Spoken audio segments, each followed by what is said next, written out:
Hola y muy buenos días. Bienvenidos a otro episodio más de Somos Founders Podcast. Les saluda Edgar Navas desde Portland, Oregon.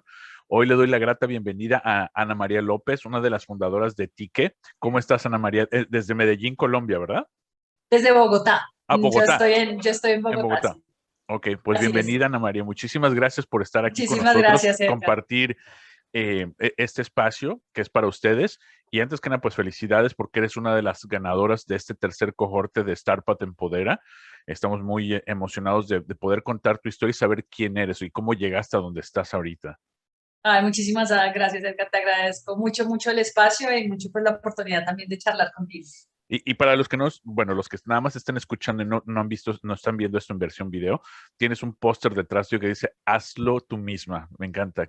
Sí, Cuéntame de ese póster antes de que empecemos. por supuesto, pues hay un lugar muy lindo en Cali, Colombia, que se llama La Linterna, y ellos hacen impresión de este tipo de arte, que todavía es con impresoras, pues, o sea, de principios de siglo. Oh, wow. Entonces se ha vuelto algo muy interesante y se ha vuelto como un tipo de arte que estamos utilizando cada vez más. Y mi tía estaba lanzando un libro en la Feria del Libro de Cali y me trajo este. Ella es una mujer que, pues, cree mucho en la capacidad femenina y más allá, claro, el empoderamiento de los géneros desde sus propias capacidades. Entonces la idea de hacerlo uno mismo también tiene como ese sentimiento de que lo podemos hacer y que pues lo que soñemos lo podemos lograr. Entonces ese es un poco el significado. Me encanta, me encanta. Y bueno, después hablamos porque yo vivo en una casa llena de mujeres, rodeada de mujeres. Te felicito. Me, Bendito me entre las encanta. mujeres, como decimos en Colombia. Totalmente, sí. Y me encantaría un póster eso para mis hijas, que son Ay, por mi supuesto. inspiración, sí, sí, sí. Y espero estar pronto en Colombia visitándolas. Entonces, Súper. ojalá, ese tipo de cosas retros también me encantan. Son maravillosas. Igual me avisas si estás en Colombia, por supuesto te los conseguimos para que lo tengan allá en el cuarto y que sea un recordatorio continuo de que son capaces de lo que se imaginan. Totalmente. Y en verdad que lo son. O sea, este espacio es Sí, precisamente también para que yo estoy súper inspirado de lo que hacen. Nosotros nada más les enseñamos el sendero por dónde ir. De repente nada más las realineamos y afortunadamente van bien. Pero bueno, cuéntanos un poquito, Ana María, ¿cuál es o sea, cómo llegaste tú a ser emprendedora? ¿Cuáles fueron tus primeros pasos? No sé si desde muy pequeña o tu inspiración familiar. bueno, yo realmente para ser completamente honesta, yo creo que soñé más con tener un buen trabajo, pero mi familia realmente siempre fue súper emprendedora, súper empresaria. Mi mamá tiene una historia muy tierna de que cuando tenía 4 años comenzó a canjear las estampillas que le traía mi abuelo de viaje por dulces. Ah, Entonces, wow. ella realmente sí tenía un espíritu emprendedor que no tenía límite. Cuando tenía 8 años le dio por comenzar dizque, a tejer, entonces tejía para vender, o sea, siempre fue una gran comerciante. Ellos tuvieron una empresa, mi papá y mi mamá emprendieron juntos, entonces pues también es uno de esos conceptos que tengo, que el emprendimiento viene con la gente que quieres, que es algo que se puede construir, a pesar de que tiene muchos retos, por supuesto, emprender en Claro. familia, Sí, sí, sí. pero fue lo que yo vi, y definitivamente creo que mi camino era mucho más entrar a una empresa. Fue un poco lo que soñó mi papá, quería que trabajara para las Naciones Unidas, para la Cruz Roja. Pues tengo una maestría en diplomacia porque la idea era un poco trabajar ese lado del mundo y mi papá soñó eso, pero realmente ellos murieron muy temprano. Mi papá murió cuando tenía 22 años, mi mamá murió hace 6 7 años también, y me dejaron un poco este legado y esta curiosidad por lograr cosas que se sintieran más como yo misma. Y creo que ha sido una gran inspiración de parte de ellos. Eh, Nosotros realmente, pues como familia, también siempre esta extraña búsqueda del compromiso y la libertad juntas, que creo que es parte de lo que te permite emprender. Y es obviamente que son demandantes, estos son proyectos que son Claro. exigentes, con tiempo, con tu voluntad, y a veces uno está cansado y no da tregua, pero definitivamente pues tiene una construcción también muy libre porque es el mundo como tú te lo imaginas. Entonces eso es una búsqueda muy linda y es poder que cada día se parezca a quien tú quieres ser. No siempre es fácil, siempre está lleno de retos, de obstáculos a veces, pero creo que tiene un camino muy lindo de autoconocimiento, y realmente de construcción consciente tanto de la vida que quieres como del mundo que quieres crear. Entonces eso creo que ha sido como los fundamentos que me han permitido como continuar en el camino del emprendimiento que, pues como sabrás y hablando con tantos y siendo un emprendedor tú mismo, pues sabes que tiene temas largos de frustración, de Uf, espera, sí. de duda, pero pues que realmente cuando vamos viendo el movimiento hacia adelante, así sea pequeñito, pues hay una satisfacción muy profunda que compartes con un equipo con el que pues al fin y al cabo se vuelven muy sinónimos de tú mismo. Entonces Así es. eso me ha parecido también muy especial. Wow, qué genial, no, no, no, y muy inspirador. Y bueno, ¿cómo, o sea, a qué edad tú dijiste, bueno, quiero hacer tengo una idea para mi primer emprendimiento? ¿Cómo fue tu primer paso? Aunque haya sido, como dices, tu mamá, ¿no? Intercambiando. Yo incluso hice lo mismo de pequeño, ¿eh? En la primaria, nosotros en la primaria hacía lo mismo, con los stickers, igual los cambiaba o dulces, hasta que en la escuela, tenía una escuela católica, vieron mi negocio empezó a prosperar tanto que empecé a hacer la Te competencia de la reprimieron tu tienda. capacidad de crecimiento, Sí, carajo, hombre. no, no, no la reprimieron, la extinguieron. Ellos no son afines de la competencia, entonces ahí me di cuenta la primera lección de monopolios. Lo que significa tener que vivir bajo las reglas de alguien más. Eso es muy duro, Exactamente. eso es muy Sí, duro. sí, sí, sí. Pues yo te cuento que realmente si lo pienso, ahora que me lo preguntas, mi papá cuando estaba chiquita sentía una mezcla de orgullo e indignación porque mi primer negocio fue financiero. Yo le prestaba plata a mis amiguitos cuando estaba como en tercero de primaria. Entonces yo les prestaba $1 el lunes y les cobraba $1.20 el viernes. Oh, wow. Entonces Al 20 por una tasa del 20. 20%, 20, Semanal. 20% semanal. O sea, mi papá Uh, decía, o sea, no es solo una usurera, esto debe pues, ser ilegal en algún país. exacto. Sí, sí, sí. Yo cobraba el 20% efectivo y mi papá se burlaba de mí porque mi amiga, o sea, mi mejor amiga de esa época, era una niña muy grande. O sea, Megan Butler era la más grande del curso. Entonces decía que además yo intimidaba a la gente porque yo me iba a cobrar mi plata con Megan. Wow, o sea, Entonces, es que era una operación así de loan shark, ¿no? sí, Total, o sea, con o el sea, enforcer y todo. era un loan shark terrible.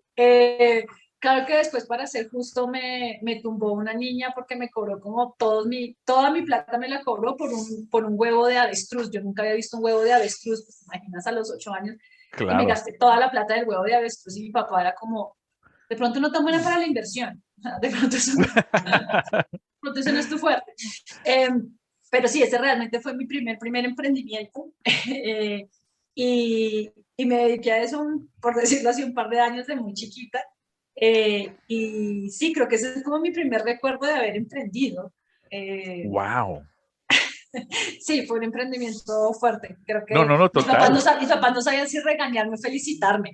Eran Yo como, ahorita lo pienso igual como padre, digo, estaría en esa encrucijada, digo, wow, ya, esto está, no, no no sé sé si si está es, no, bien o está, exacto, es que pero brillante, es mis brillante, está, papás pensaban que era como ese punto gris, que era como, creemos que esto está mal, pero ¿cómo le decimos que está mal? O sea, porque claro, claro, no hay maldad, es ¿no? simplemente, pues yo decía, si te los prestó hoy, pues me tienes que dar algo a cambio, lo que me vas a dar a cambio es más plata. Claro, Entonces, es una oportunidad de mercado, entonces, era un nicho absoluto, además ya la gente sabía, entonces los lunes llegaban a pedirme plata y yo llegaba con mi plata, la plata que me habían dado mis papás, como buena familia latina le dan a uno plata por si de pronto, por si de pronto, por si de pronto, entonces uno sí. andaba pues a comparación andaba con un fajo de dólares a comparado a todos los otros niños, entonces yo prestaba mi platica y el viernes recogía la plata. Wow, Eh, qué genial, ¿eh? En tercero de primaria, esta es la primera historia que he escuchado de ese tipo. en tercero de primaria sí fue muy Qué chistoso y después pilas. mi papá ya decía que yo me dedicaba era al hurto consensuado, porque yo iba por la casa recogiendo toda la plata que quedaba por ahí, mis Las papás dejaban moneditas los ahí, cambios, claro, el cambio, los billetes, y un día salimos a comer y mi papá se le había dejado la billetera, éramos como 8 personas en la mesa, y mi papá había dejado la billetera y yo le dije, papá, yo pago. Me dijo, ay, ahorita no, papá, yo pago. Cuando saco yo el fajo de billetes, porque mi papá había dejado unas vueltas que eran pues toda la plata que él tenía y yo pensé que eran vueltas y yo me las metí al bolsillo. Entonces yo llevé toda la plata, entonces yo pagué la cuenta Y mi papá, obviamente, en esa sensación de nuevo, de orgullo y de, ¿será que Wow. me robó? O sea, ya me Sí, robó así, o me así ya ayudó. como con, ¿qué está Sí, me pasando robó o aquí? me financió, no sé qué está pasando. Entonces, ese fue otro negocio extraño que tuve, era recoger todo lo que había por ahí. No, no, no, claro.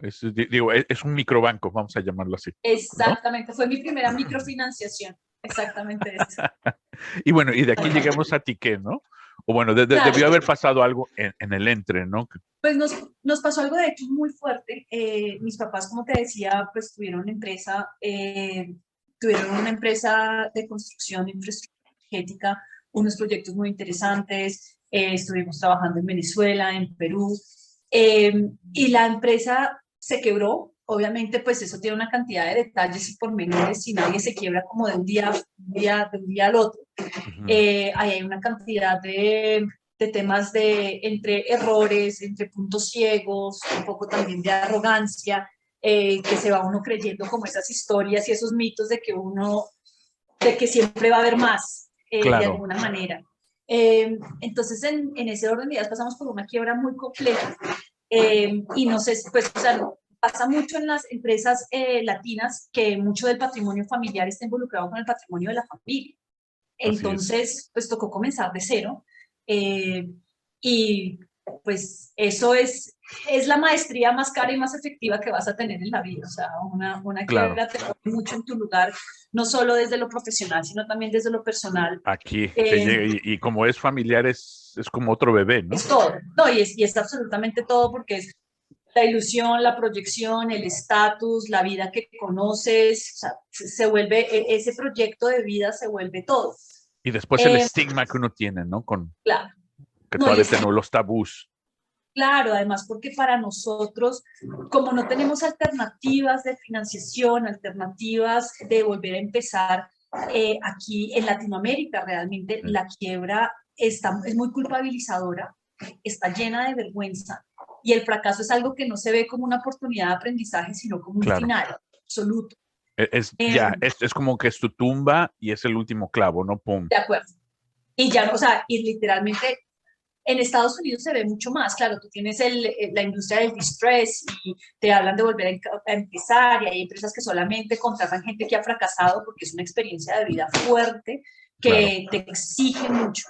Y la verdad es que, pues después de haber pasado por eso, nosotros nos vinimos dedicando a temas de consultoría en transformación empresarial. Eh, y pues OPES como equipo, que somos yo, Diana Espinosa y María Fernanda Copete, comenzamos a identificar que realmente aparte de los problemas subyacentes de que las empresas tienen, hay un problema en la estructura de capital muy compleja y es que la banca es muy conservadora por Claro. las razones que sean, por supuesto no es una crítica, sino pues un No, hecho. es lo que es, sí, Es lo exacto. que hay, es lo que hay. Y también tenemos una serie de problemas de baja productividad, de informalidad en toma de decisiones, todos esos problemas subyacentes. Y conocimos a DAO, que es Alejandro Gómez y Camilo Gómez, que ellos tienen una empresa de desarrollo de software. Ok. Y nos juntamos con ellos con la idea de ver cómo podíamos comenzar a trabajar la digitalización y el diagnóstico de la liquidez en los portafolios financieros. Porque lo que notamos es que las empresas no tienen alternativas de financiación porque tampoco las saben diagnosticar de una manera efectiva y la iliquidez se vuelve insolvencia muy rápidamente y en insolvencia ya Ok. es mucho más difícil llegar a financiar porque por supuesto estás viendo una empresa que requiere unos cambios estructurales muy grandes. Y a lo mejor ya Eh, demasiado tarde, ¿no? En un proceso ya exactamente. muy, o sea, ya es inminente la muerte, ¿no? Exacto. Y ya, no, y ya tienes otros mecanismos. Entonces, ahí ya tienes, por lo menos en Colombia, tienes lo que es la ley 1116 lo que se parece mucho al Chapter 11 en Estados Unidos.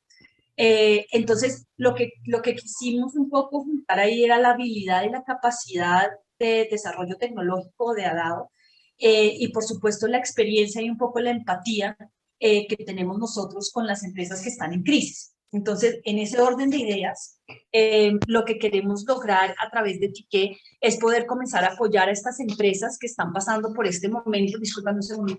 Sí, sí, sí. Eh, Qué pena, tengo una cachorrita y se está comiendo todos los cables.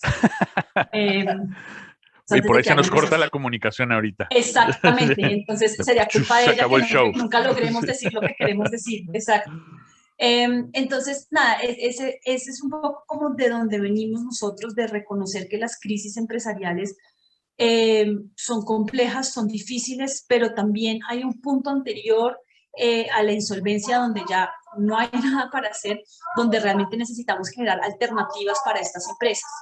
Ok, Entonces, sí que nace como con esa voluntad de alguna manera lo visualizamos nosotros como cerrar el ecosistema, un ecosistema que por supuesto en este momento tiene mucho para dar en formalización, en venture capital, en esas fases de inicio, pero que desafortunadamente tiene un poco olvidados las fases posteriores, que son las fases ya de consolidación y eventual deterioro de las empresas, que pueden, nosotros vemos en promedio empresas que tienen 10, 15 años en el mercado. sí, sí, sí. Entonces, si no podemos, si no aprendemos de alguna manera a sostener estas empresas, siempre vamos a estar perdiendo la atracción, la experiencia, la capacidad de empleo que ellas vienen gestionando durante todo este tiempo y que las empresas que se vienen formalizando se van a demorar mucho más en llegar ahí. Porque Claro. para que llegues a tener esa capacidad logística, para que llegues a tener esa atracción, ese equipo con esa experiencia, pues te vas a demorar un tiempo. Así seas muy efectivo, te vas a demorar un tiempo. Entonces, la búsqueda es ver cómo podemos impactar positivamente las empresas en el lado un poco más avanzado y cambiar la idea de que las empresas nacen, se consolidan y mueren. Nosotros hablamos un poco más de un ciclo como el signo del infinito, donde efectivamente tú creces, declinas, aprendes y Y vuelves a vuelves a subir, empezar. declinas, aprendes, vuelves a bajar, aprendes y así sucesivamente Claro. para que las empresas puedan llegar a ser longevas. Latinoamérica tiene una de las tasas más bajas de longevidad empresarial en el mundo versus Japón y Asia, que tienen empresas, hay una empresa que por supuesto siempre utilizan como ejemplo, que se llama Gumi, que está tiene 1400 años. Ah, Dios, wow. Mil Sí, cuatrocientos años. 1400 años, ellos fueron los primeros en hacer, vinieron de hecho una familia coreana que se pasó a vivir a Japón y ellos hicieron los primeros templos en Ok, Japón. Hace como 3 años la empresa, pasaron 40 generaciones. Hace como 3 años desafortunadamente la empresa entró en un mercado que no conocía, que era el mercado más comercial y de residencial y la adquirió un conglomerado japonés. Pero claro, es una historia donde comenzamos a pensar que las empresas no tienen por qué morir, que claro. hay Sí, sí, sí. maneras para poderlas sacar adelante. Si estamos viendo a nivel global que cada vez la vida de las empresas baja, eh, entonces Y pues sobre todo, y eso es, yo creo que es normal con la tecnología, ¿no? claro, no Este, nos adecuamos suficiente, no nos adecuamos rápidamente, tampoco y particularmente en Latinoamérica, una de las complejidades es que no tenemos alternativas de financiación. Entonces, a mediano plazo, a mediano largo plazo, Ticket tiene el objetivo de comenzar a financiar estas empresas en estado de liquidez y poder asumir ciertos riesgos que la banca no tiene ni puede asumir, ok, porque pues el trabajo de ellos es originar y tienen que poder pasarle la batuta a otra industria que tenga la capacidad y los equipos operativos para entender las empresas en crisis. ok. Y ahora, pues, ustedes, ¿cómo es el onboard? O más bien, ¿cómo? Porque ahorita o sea, me lo imagino como son como las doctoras que hacen el diagnóstico, ¿no? ¿Cómo llegan al diagnóstico? Si a veces, como vi tu pitch en Startup Empodera, muchas veces como empresario, pues estamos enfocados en producto o servicio y tal vez lo financiero pasa como a segundo término, ¿no? Entonces, ¿cómo hacen ustedes ese diagnóstico? ¿Cómo hacen que las empresas se autodiagnostiquen y dicen, wow, tengo un problema aquí, ¿no? Y necesito ayuda. Nosotros realmente sí que es un proyecto que en esta primera fase tiene como objetivo trabajar con las entidades financieras. Ok, Entonces nosotros cogemos los portafolios de las entidades financieras, cogemos todos sus datos, cogemos el comportamiento de las empresas de los últimos 3 años y corremos el modelo. El modelo es un modelo que se entrenó, como diría Alejandro Gómez, que se entrenó a través de información histórica de empresas que han entrado en insolvencia y empresas que no han entrado en insolvencia, para que el modelo pueda identificar cuáles son los patrones de comportamiento de las empresas que están en riesgo de liquidez. Eso tiene una cantidad de raciocinios matemáticos y que realmente lo que te permiten hacer es que cuando coges el portafolio de las entidades financieras y lo corres con el modelo, te va a decir cuántas de esas empresas en todo tu mundo de portafolio están cumpliendo con las características de empresas que están en riesgo de insolvencia. Te voy a dar un ejemplo. El modelo identifica que si tú bajas tus ventas en X porcentaje durante los últimos 3 años, tienes una probabilidad alta de entrar en insolvencia. Okay. Como ese tenemos 30 indicadores. Entonces, lo que hace ahí es que reconoce dentro del mundo de este portafolio cuáles empresas están cumpliendo con ese patrón de comportamiento. Y te dice, de esas 1000 empresas que usted tiene ahí, más o menos el 4% pueden estar en riesgo de insolvencia. Okay. Entonces, lo que le dices ya a la entidad financiera es, usted no tiene que preocuparse por todas, pero estas 40 empresas que usted tiene aquí, hay que comenzar a echarles un ojo, porque esas son las 40 empresas que están en riesgo de entrar en una insolvencia. Entonces, lo que estamos buscando ahí es que las entidades financieras tengan herramientas para poder diagnosticar la insolvencia y poder administrar esa cartera de una manera más efectiva, que no lleve a que las empresas las asfixien, porque los bancos necesitan es que les paguen, eso lo entendemos, pero necesitas en los momentos difíciles poder entender las condiciones de la empresa y poder tratar de generar alternativas que sean más útiles que simplemente asfixiarla, porque puede que la empresa te pague los próximos 2 meses, si lo amenazas, si le dices, pero la verdad es que el tercero, cuarto, quinto, sexto, todos los demás meses que faltan, pues jugaste en contra de tus propios intereses.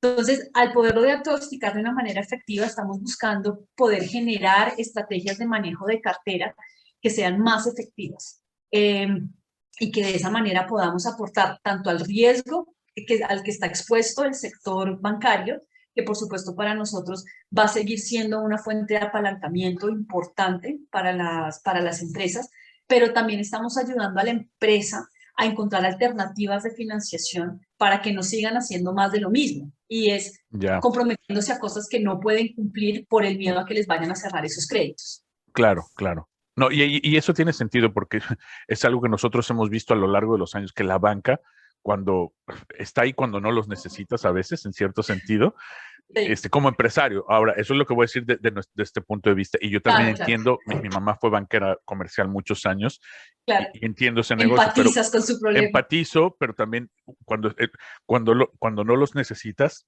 ahí están.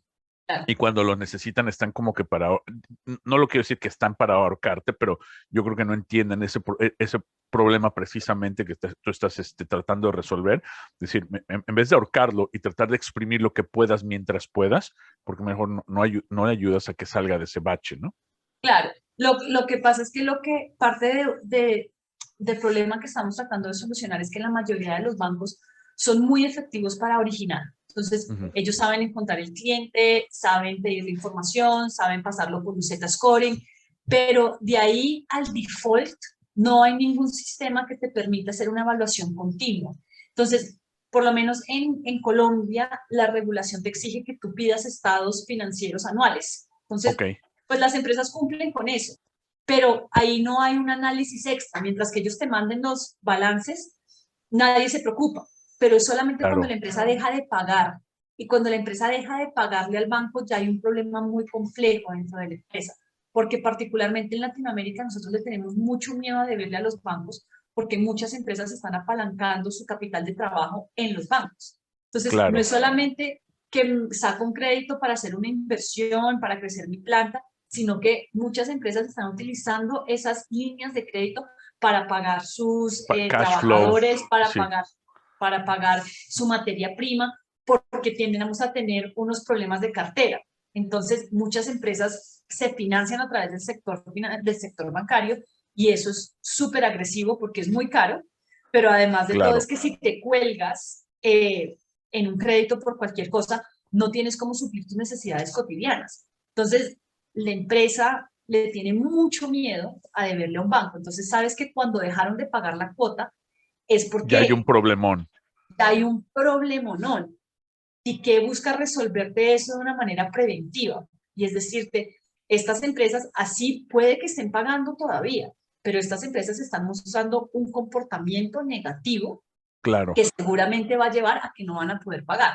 En Entonces, X tiempo, ¿no? Sí. claro, y generalmente, ¿qué te diagnostica la insolvencia a los próximos 12 meses? Ok. Entonces, coges todo el portafolio, ves la información, corremos el modelo y te decimos, como te digo, de estas 1.000 empresas que ustedes tienen, estas 40 están en riesgo de insolvencia. Entonces, ahí ya comenzamos y podemos tener una discusión más precisa sobre cuál es la mejor manera de administrar esa cartera que seguramente se va a volver tóxica. Obviamente, y esto creo que es importante porque me lo exigiría que lo dijera tanto Alejandro Gómez como Juan Camilo Gómez, obviamente esto tiene un margen de error, o sea, no, Claro. ni los modelos son infalibles, ni las personas son infalibles. Entonces, ni el analista que está sentado mirándote la empresa cuando origina el crédito puede equivocarse, por supuesto que sí.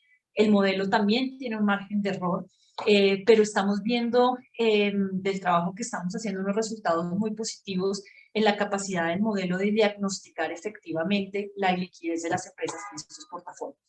Y ahora, esto, bueno, para los bancos se me hace una opción increíble, ¿no? Porque, bueno, esto les afecta también de manera positiva o negativa sus balances, ¿no? Pero el banco al ver esto, ¿qué es lo que puede hacer para mejorar el estatus de una empresa? Entonces, ahí viene un poco como, esto es un poco más la proyección de Tique. Entonces, Tique hasta Sí, ahora empezaba a hacer un diagnóstico de empresas que van a entrar en insolvencia en los próximos 12 meses. ¿Qué hacemos nosotros y qué es lo que estamos desarrollando con el apoyo de Startups en Poder? Estamos desarrollando la fase que te va a permitir diagnosticar la capacidad de recuperación de esa cartera. Entonces, ok, como estábamos hablando, tenemos 1.000 empresas, de esas digamos que más o menos el 40% pueden entrar en default, o sea que estamos hablando de 40 empresas. El modelo que estamos desarrollando para verificación de la recuperación lo estamos basando un poco más en la comparación de esas empresas frente a su mercado. Entonces, la primera fase que te habla de la insolvencia te muestra cómo se ha comportado la empresa durante los últimos 3 años. Si está bajando en ventas, si está bajando su margen operativo, si está afectado su EBITDA. Entonces, la estás comparando contra ella misma, básicamente, ok, porque en algún momento la empresa tuvo capacidad crediticia. Entonces, tú tienes que ver es cómo se ha comportado la empresa. En la fase de recuperación ya comenzamos a ver es cómo se comporta la empresa frente a su mercado. Entonces, podemos ver, por ejemplo, una empresa que está teniendo una mejora en su margen operacional. Entonces, tenía 3, 5, 8. Tú ves esa empresa y esa empresa pareciera que le está yendo bien. Pero si sí, el margen operacional comparativo de la industria es 25% o 28%, esa empresa no es efectiva para hacer lo que dice que hace. Entonces, ahí es donde comienzas a ver realmente cuál es la capacidad de recuperación, porque la comienzas a ver dentro de su mercado. Entonces, ya no es solamente compararla contra ella misma, a ver si ella puede pagar su deuda, sino ya que sabemos que tiene problemas para pagar su deuda, si va a lograr realmente recuperarse, depende de qué tan competitiva es. Porque ok, si tienes una empresa que tiene una competitividad muy baja frente a su mercado, sabes que se le va a dificultar mucho independientemente de si le reestructuras o no su apalancamiento, le va a costar mucho salir adelante. claro. Entonces, la fase que estamos desarrollando ahorita, como te digo, y obviamente en agradecimiento de Starbucks y todo lo que nos están apoyando con las mentorías, es poder llegar a este segundo modelo donde le podemos decir a las entidades financieras, de estas 40 empresas que están en riesgo, estas 30 tienen capacidad de recuperación. Ok, Estas 10 no tienen capacidad de recuperación y desde ahí buscamos estrategias que sean efectivas tanto para la entidad financiera como para las empresas. Y la idea ahí es comenzar a rescatar las empresas antes de que estén en un punto de no retorno. exactamente, sí, sí, sí. Oye, y bueno, ahorita mencionaste, ¿cómo fue el proceso? ¿Cómo llegaron ustedes con este grupo? Porque me dice, son tres socias fundadoras y se juntan con un grupo de desarrolladores software, porque ustedes vienen de la industria financiera, me imagino, las Sí, tres, ¿no? Entonces sí, dicen, así es. necesitamos hacer esto, pero necesitamos el brazo tecnológico. Y después, ¿cómo llegan a StartPath Empodera? Nosotras realmente tenemos pues todas hemos pasado por quiebras, que es bien interesante.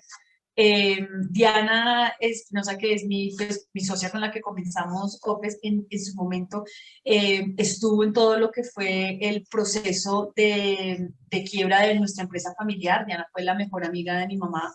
Eh, entonces, ella lo vivió pues de primera mano. Mafe nos conocimos ya hace casi 10 años, como el tiempo pasa en un momento, y ella tuvo un emprendimiento que también, pues, por muchas razones también, pues, entró en una etapa de crisis muy compleja.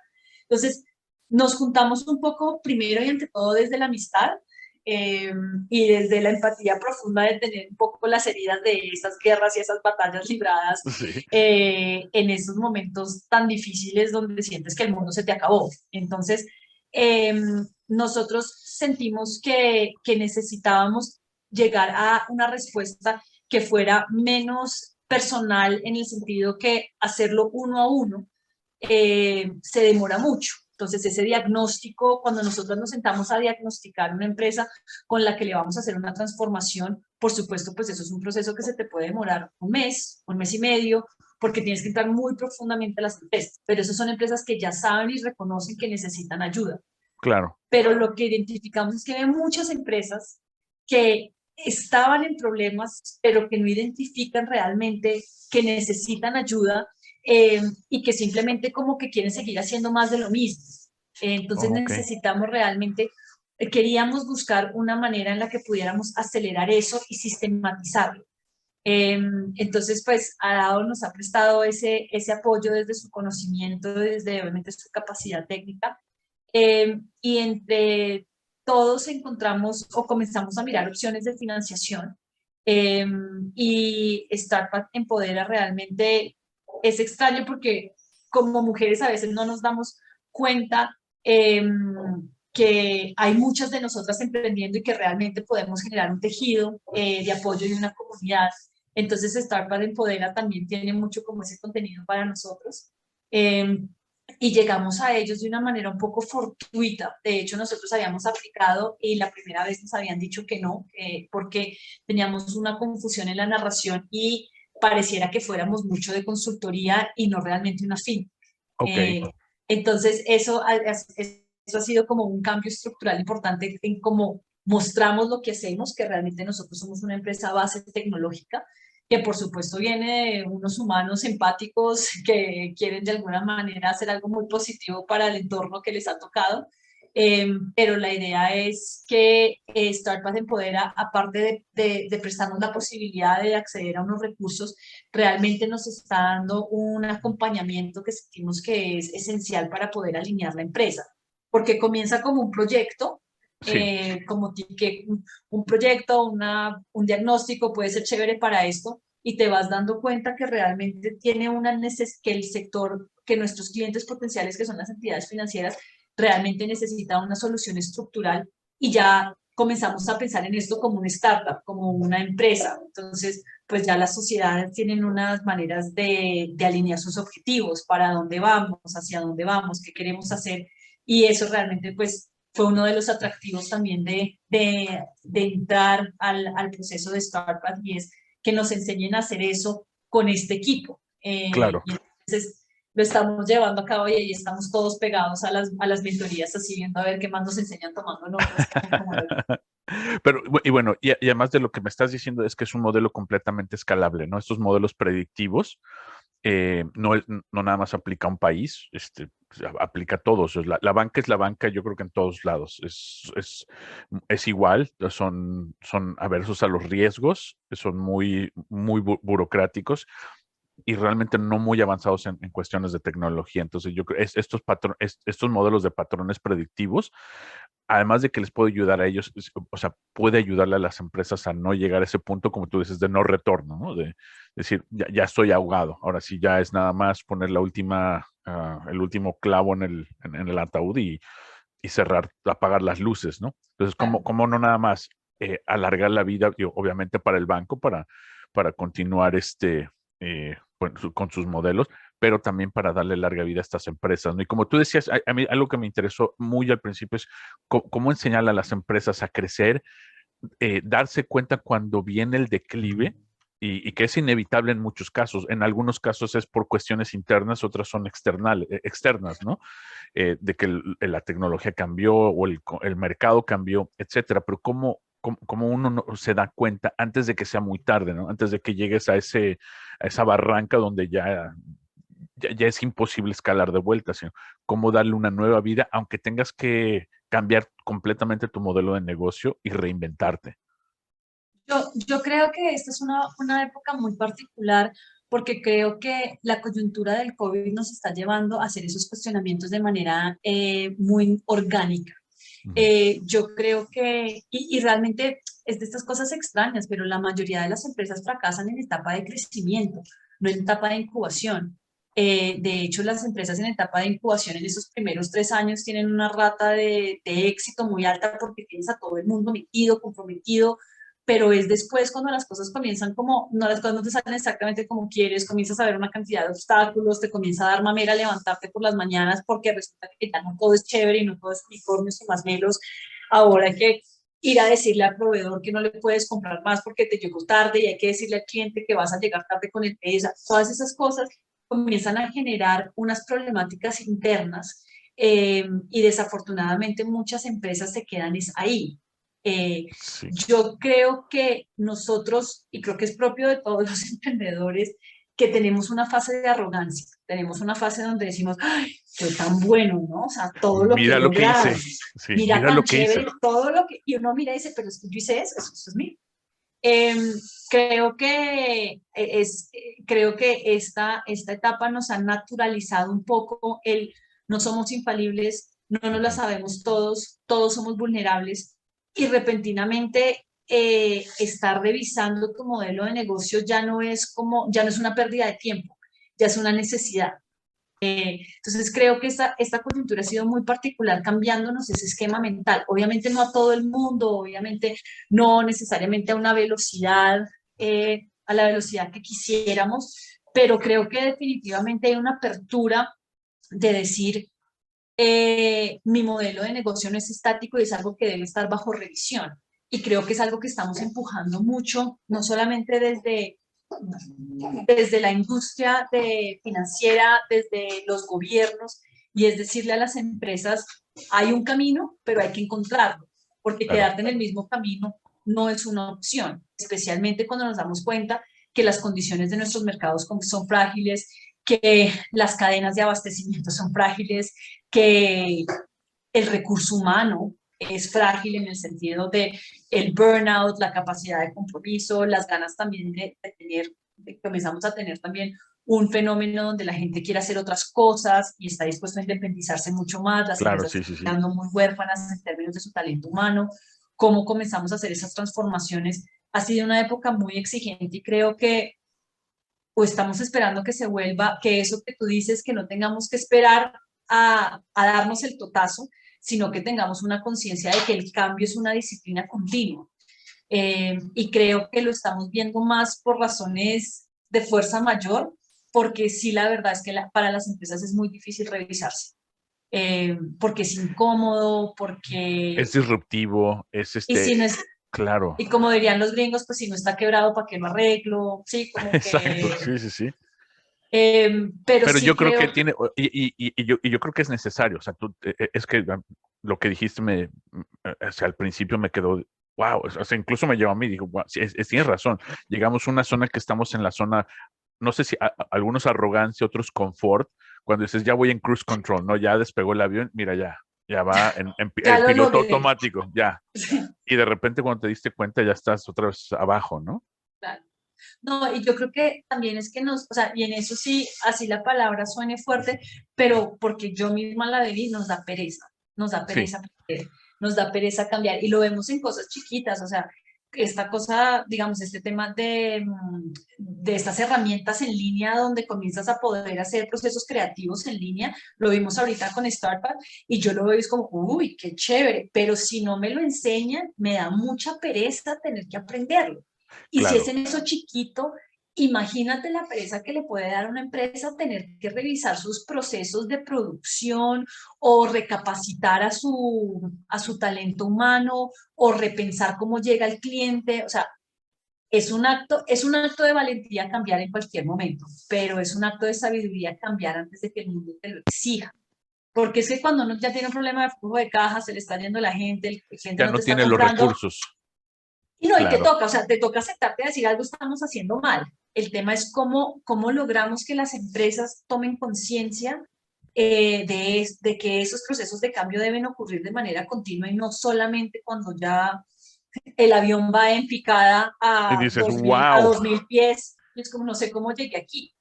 exacto. Y cuando ya es más de apaguen el fuego que de, ok, vamos a sentarnos a pensar con calma. O sea, ya cuando Claro. estás corriendo es porque ya hay una urgencia o emergencia y eso a lo mejor te hace ver el mundo de una manera muy distinta, ¿no? Que es ya nada más es cómo apagar el fuego y no de dónde vino el fuego, cómo lo puedo prevenir y cómo puedo hacer que esto no nada más no vuelva a pasar, sino que me saque adelante, ¿no?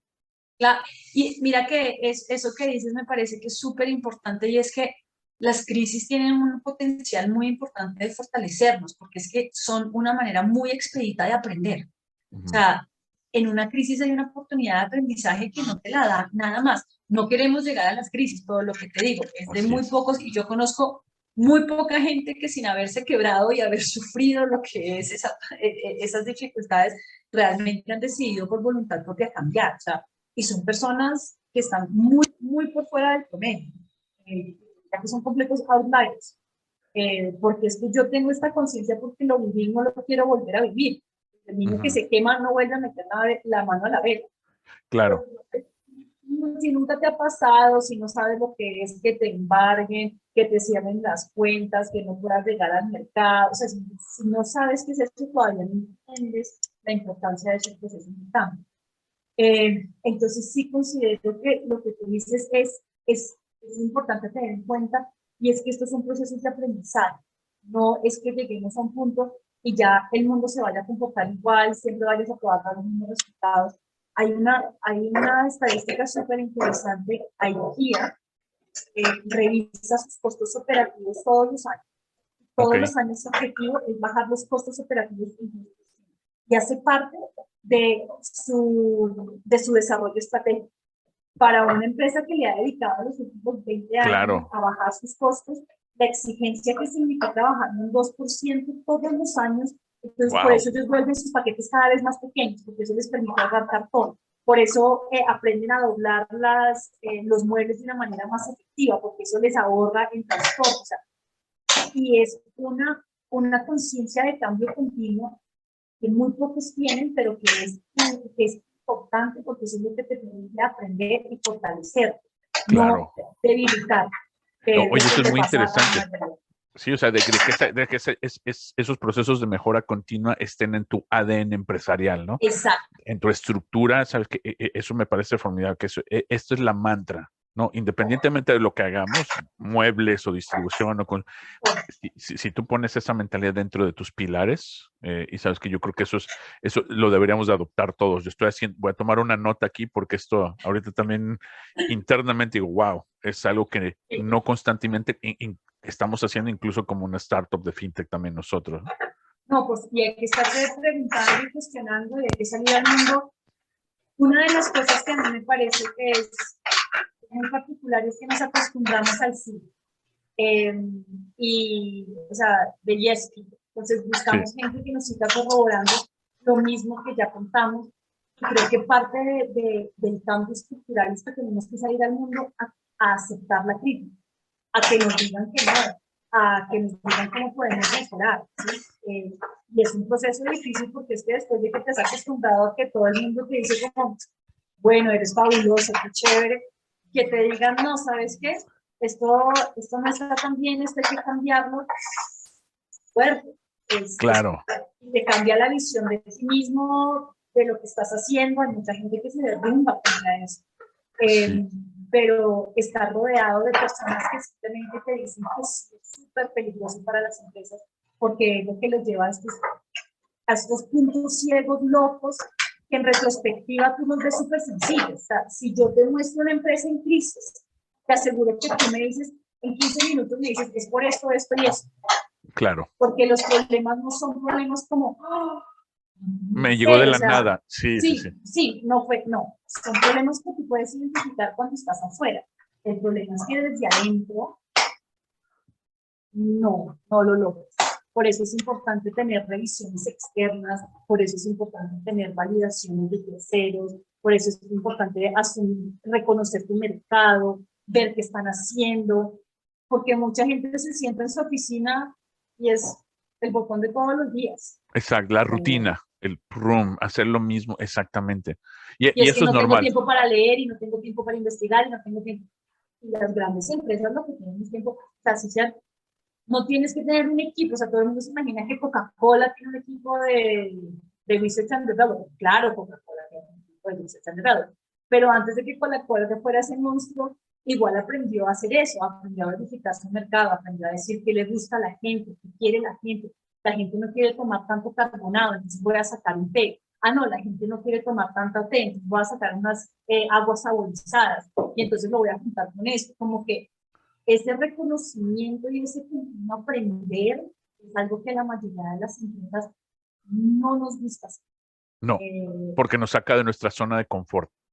Claro, y además de nuevo, es que aprender, o sea, todo el esfuerzo que hacemos para aprender, para tener que aprender más, como que a veces es como, ya, no Ya, quiero yo ya aprender más. aprendí. Sí, yo ya Sí, yo ya aprendí. sé, sí, yo ya aprendí, yo ya suficiente aprendí, pero para hacer, yo creo que el emprendimiento longevo lo que tiene es ser un aprendiz cotidiano. Y hay que Y leer, recurrente. Sí, y hay que leer, y hay que investigar, y hay que saber qué está haciendo el otro, y por qué el otro lo está haciendo mejor, y hay todas estas cosas que lamentablemente no ocurren de manera tan natural, y que de nuevo nuestra respuesta es cómo hacemos para llamar la atención sobre estos, sobre que esto es un proceso necesario.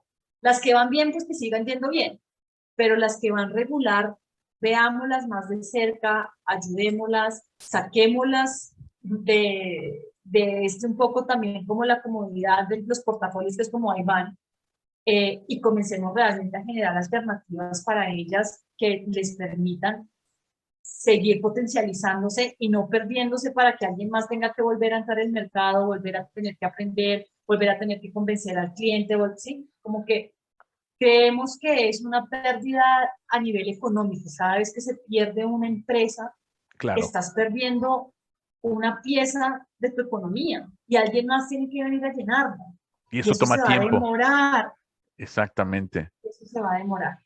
Sí, no, me encanta esta filosofía. Eso, y como me dijiste, ¿cómo podemos crear empresas como en Japón que sean multigeneracionales y Claro. no quiere decir que hagan lo mismo over and over, ¿no? No Esto han hecho. cada vez, no, al contrario, que se reinventen, que se regeneren con las nuevas generaciones, pero que sean o sea, que hablemos en 200 años sigue existiendo esta empresa o la otra, Claro. empezó haciendo zapatos y ahora está haciendo, no sé, a carros que vuelan, ¿no? No sé yo. Claro. Y además que, o sea, eso nos puede cambiar realmente a nosotros como economía la visión inmediatista, porque es que si yo no estoy construyendo una empresa para poder hacer cualquier cosa, para poder irme de viaje, sino que estoy construyendo una empresa que va a facilitar el desarrollo de este producto, el desarrollo de esta industria, y estoy pensando en cómo me encadeno como otra empresa, y cómo potencializo la fuerza laboral, y cómo, sí, como que dejar de pensar que las empresas son solamente para ordeñarlas mientras yo estoy. Sí, ¿Cómo hago para poderlas crecer de una manera continua, constante, y que tengamos la absoluta claridad que en el transcurso de la vida van a haber crisis? O sea, las empresas grandes, GE, Johnson, Marvel, Starbucks, todas estas empresas globales que conocemos, todas han pasado por estados de liquidez, muchas por estados de insolvencia. O sea, muchas de ellas han estado en Chapter 11 y han salido de Chapter 11. así es.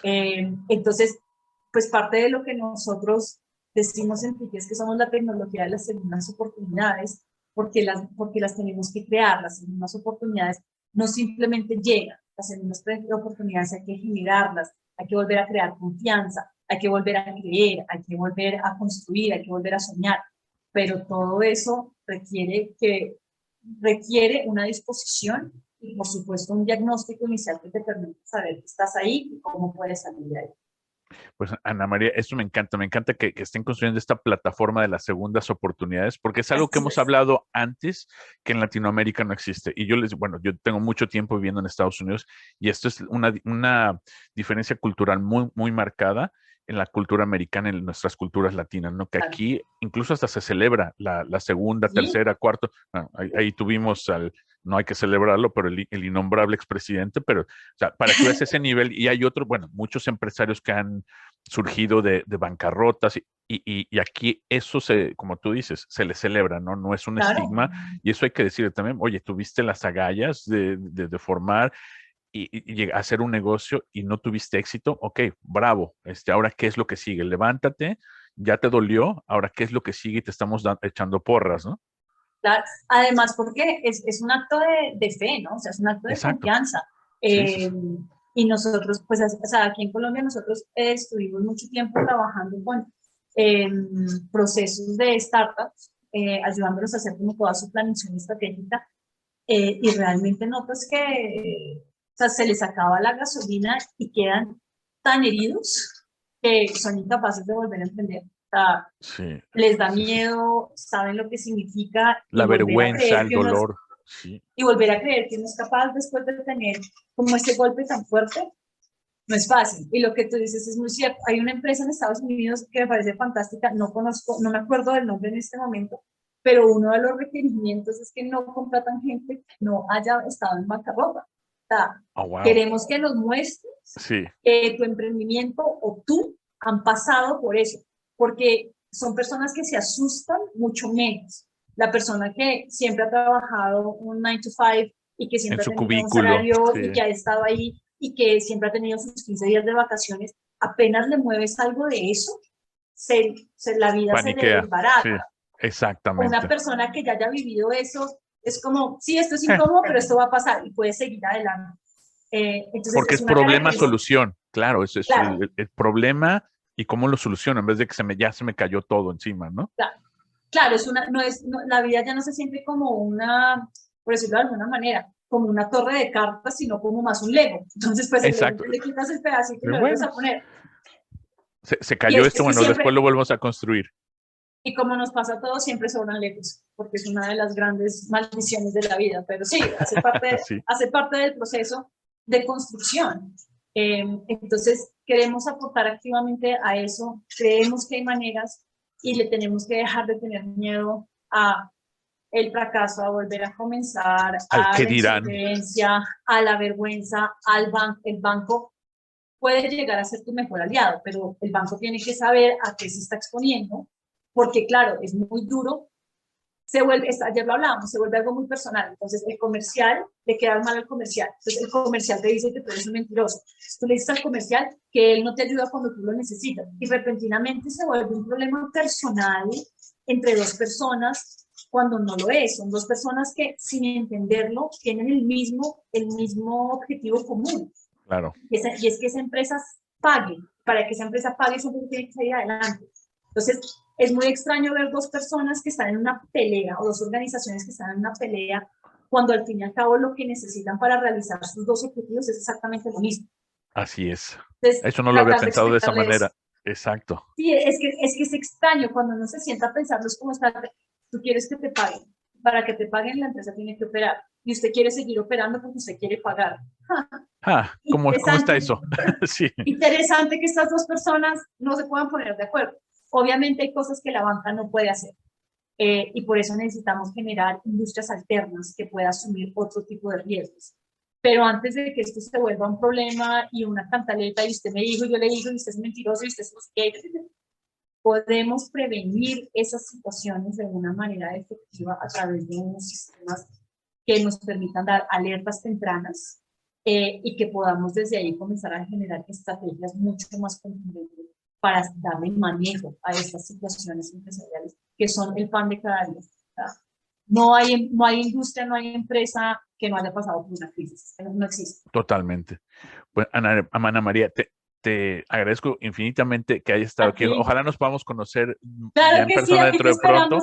te esperamos en Bogotá y te espero con un póster de la linterna para tus hijas para que Me los encanta. pongas allá. Claro que sí. Hazlo tú misma, como dice tu póster, me encantó. Muchísimas Claro que gracias. sí. Y sigan a Ana María López y su trayectoria con Tiqué en todas las redes sociales. Nosotros vamos a postear todos los enlaces para que lo sigan.